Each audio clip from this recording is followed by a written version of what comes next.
The Straw Hats are some of the most well-known anime characters in all the world. Though they may not have the same cultural impact as someone like Goku, if you watched anime, you probably at least know one of them. One Piece has been running for decades now, starting in 1997 and is still ongoing today, becoming one of the most best-selling manga in the entire world. And it's no surprise that it is. It's a series that believes in the spirit of freedom, dreams, and adventures. A story where you can make friends, laugh, cry, and feel such intense emotions that it makes you want to truly live life as freely as possible. And the real start of that powerful journey starts with our main characters, the Straw Hat Pirates. The Straw Hats are a ragtag team of super skilled and driven individuals that joined under the silliest man in the world, Monkey D. Luffy. If you don't know who the members of the crew are, I'll run by them and their roles real quick so we all know. Obviously, we have Luffy as the captain, Zoro as the swordsman, Nami as the navigator, Usopp as the sniper, Sanji as the cook, Chopper as the doctor, Robin as the archaeologist, Frankie as the shipwright, Brook as the musician, and Jinbei as the helmsman. Over the course of the series, we see Luffy go through the world making new friends and adding more people to his crew. It's usually people he finds interesting or funny or people he thinks are just good people. It's because of that, a lot of the Straw Hats do turn out to be pretty good people. I'll bet they do each have their own quirks, struggles, and issues.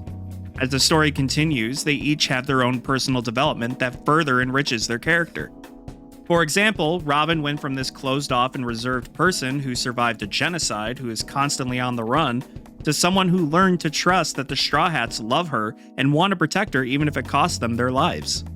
It's because of these story arcs and bonds that deepen through hard times together that help make the Straw Hats more memorable. They go from a group of individuals sailing together to a group that knows they can all rely on each other even in the worst of times. Now, in the world of One Piece, the Straw Hats are not the norm for pirate crews. They focus a lot on friendship, teamwork, living together, and understanding each other. A lot of the other crews suffer from a strict pirate hierarchy where the captain is the strongest, that he's always right, you must listen to him. This is a business arrangement and you better stay loyal or else. On one hand, I can understand that kind of thinking for a life of piracy, especially if you're new and need to find a place in an established crew. A lot of characters start joining or adding other pirate crews into their own as the story progresses, and we see a lot of that with the Yonko in the New World. Supernovas like Drake, Hawkins, and Beiji all had to join bigger and stronger crews just to have a chance to survive in the New World. The Straw Hats, though, viewed this as something that they would never do. When the Straw Hats finally made it to the New World, they already spent years developing each of their skills and themselves in order to never be separated again. They were ready to face any and every challenge that came their way. When Big Mom, one of the Yonko, threatened to Sanji to marry one of her daughters and have the Straw Hats be absorbed into her crew, he told her that there is no world that would happen because Luffy and the crew would never lower themselves to become subordinates to someone like her. The Straw Hats all have this indomitable spirit of freedom and strength that helps them get through situations that, in all honesty, if they were normal people, they shouldn't be able to get through. They find strength relying on each other to help when they can, and knowing that they will get the job done. Very early on in the series, during Arlong Park, Luffy tells Arlong that he needs his friends not only because he likes them, but because he can't do the things that they can. He can't use a sword or cook or navigate or lie, so he trusts them to help him out when he needs it, and he'll help them out when they need it. The basis of friendship and trust helps make all the Straw Hats feel useful and connected in a way that's special. Without any one of them, they can't finish their journey. They can't keep moving forward and having adventures together, trying to reach all of their dreams. Every time we meet a character that's a potential crew member, it's a big thing for the fan base because it's exciting. Every new crew member has made the series better, and the potential of seeing more friends join the crew and how they could interact with everyone on their adventures feels almost magical in a way. When you start really getting into One Piece, you start realizing that the more you see of the Straw Hats and their adventures, you have this tiny part of you that feels like you're part of the journey too. That you're a welcomed part of the crew that can laugh, cry, and party as much as they do.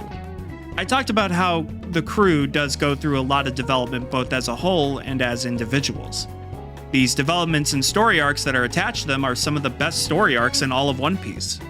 East Blue, Alabasta, Water 7 and Enies Lobby, Thriller Bark, Marineford, Fishman Island, Dressrosa, Whole Cake Island, Wano. All of these arcs are so memorable that most fans have favorite scenes, and the beauty of it is that they aren't all the same moments for people. It could be when someone like Luffy refuses to fight Sanji because he knows it'll do nothing but hurt him if he does. It could be a small gag like Robin wiping resin goo on Usopp's pants and he yells at her, freaking out about it being gross. All of these moments are special to the world of One Piece because it broadens the world past just the main character, allowing different interactions to take center stage for the audience to react to. Characters being able to show their personality and quirks and how they would react to situations in the world. In comparison to other shonen series, which I'll try to limit to a few that stand out to me, One Piece's cast of characters, from the Straw Hats to the side characters of each arc, to the major forces of the world, all have moments to breathe and show their presence no matter how big or small they are. Think of something like Naruto and My Hero Academia. While these are series that I love and hold dear to my anime watching heart, their cast of characters start feeling less important as the series went on. This happens especially towards the later half of both series. Though I wouldn't say their characters are unimportant, the focus always revolves around the main character or characters, which generally consist of the protagonist and his strongest friends and rivals.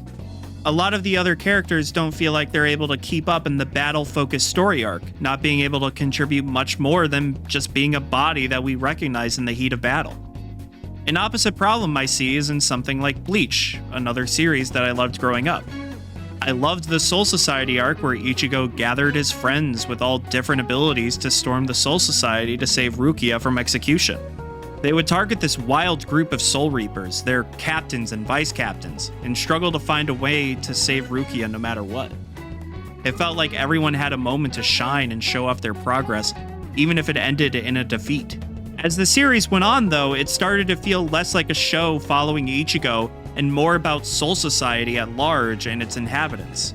I started feeling less connected with Ichigo and more connected with the different squads and characters related to Soul Society. You need a strong balance between main characters and their casts to make a world feel alive and also exciting to watch how things change. Being able to see how characters interact with each other and their world. A recent example that, while not perfect, feels great to watch and read was in Dr. Stone. Seeing all these characters of various talents, skills, and knowledge levels come together to help rebuild humanity was very exciting. Senku wasn't just the answer to every problem, and he knew he couldn't do everything he thought of by himself. He would need people like Taiju or Chrome or Kohaku to help him do something that would make everyone's lives a lot better. The Straw Hats are a lot like that. They bring their own skills and talents and knowledge to the table. It isn't just one person who can solve everything. Everyone has a place and a time to shine. In a world of piracy, government power, and a secret dark history that changed the course of the world, it's easy to feel isolated and scared when you're living in, like, the world of One Piece. The world isn't a collection of giant land masses like the continents of Earth. Everything is divided by the giant red line and broken apart into many smaller islands throughout the entire world. Throughout the story, we see that a lot of places are isolated from the larger world and don't know much about anything outside of their immediate island, or even their immediate ocean.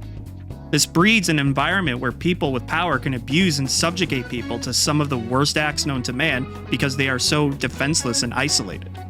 It's why people like Luffy and the Straw Hats seem so different and attractive to people who they meet. They're a force of good and are true to themselves and their word whenever they do anything. Although they are technically criminals by being a pirate group, they aren't villains. They aren't evil. They don't go raiding towns for the fun of it, killing people or separating children from parents. They don't indulge the violent nature we associate with pirates.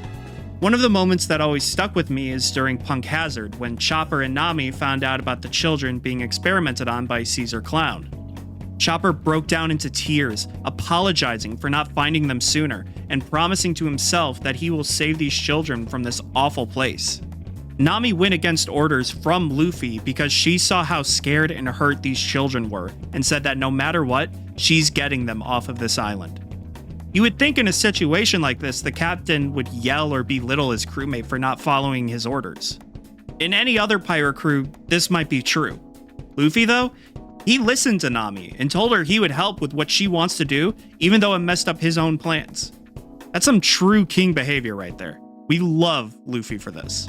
It's because of that level of trust and the developed bond that they shared throughout the many arcs the series has gone through that it feels totally natural for Luffy to agree with what Nami and Chopper wanted.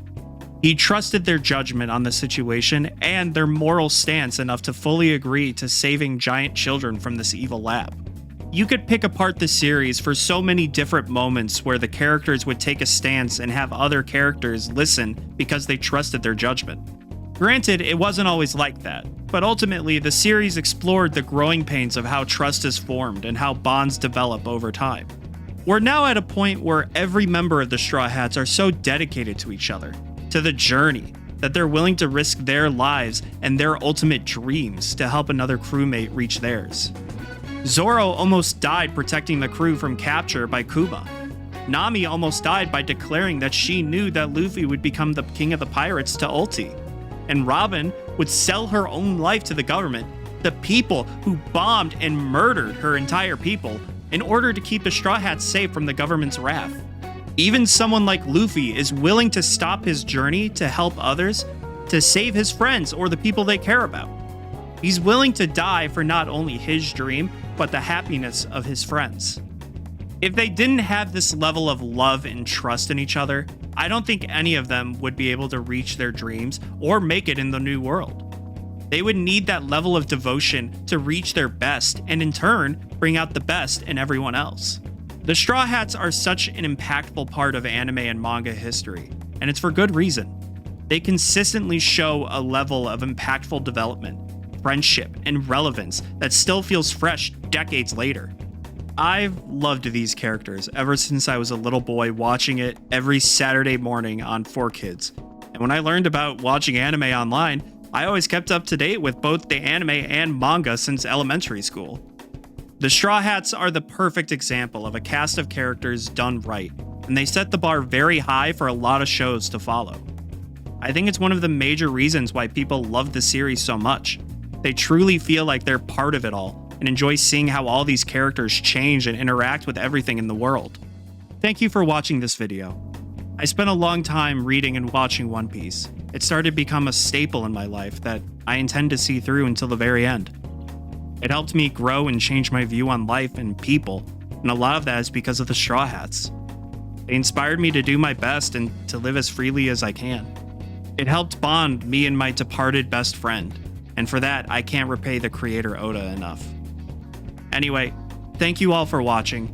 Please remember to like, comment, and subscribe, and I'll see you all in the next one. Take care.